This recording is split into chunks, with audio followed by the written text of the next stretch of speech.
In 1975, the YZR500 had undergone a full model change. This was the OW23, which had made its debut at the Belgian Grand Prix the year before. Major weight and size reductions were made in the engine and chassis, while the wheelbase was shortened. It also adopted the cassette transmission, in which the main shaft, drive shaft, and shifter mechanism were all pulled as a single unit. It was an instant success, with Agostini winning the opening round in France. Hideo Kanaya won the next Grand Prix in Austria. More victories followed for Agostini, culminating with the World Championship title, wrapped up at the final round of Brno in Czechoslovakia, while Yamaha won all but one of the rounds in the 350cc Championship with Johnny Cecotto, the #1 rider. In 75, we have a better bike, and so I win the 500 title. The following year, the global economic downturn inflicted by the oil crisis meant Yamaha decided to stop all race activities by works teams. It also saw Agostini return to MV Agusta.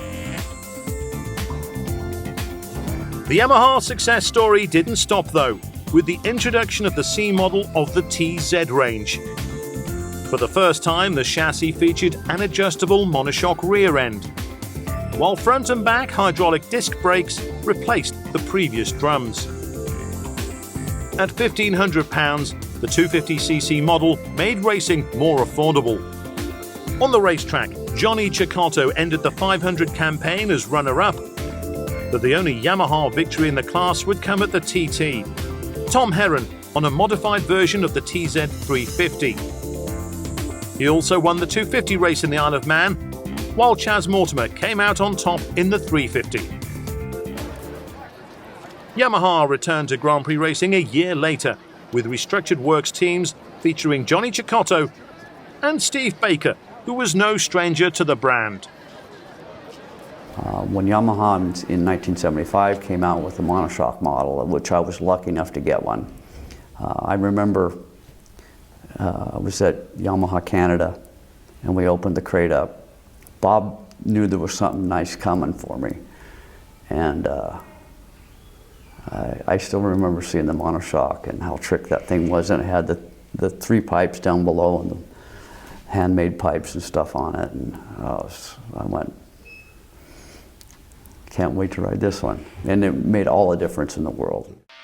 The Grand Prix class had been dominated by Suzuki in 1976, but Yamaha had been busy during their absence from the World Championship by producing a new and lighter YZR500, the OW35. Steve Baker would end the year as runner-up to Barry Sheene.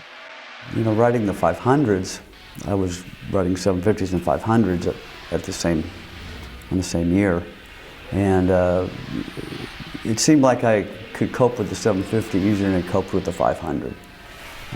You know, I don't know why that is, but you know, I had to learn a lot of circuits very quick and compete against people that had raced there many times.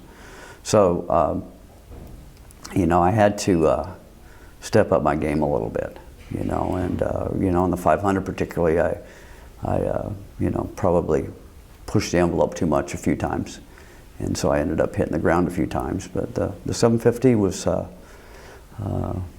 don't know, like I say, for what reason, but it didn't seem to bite me so much. So.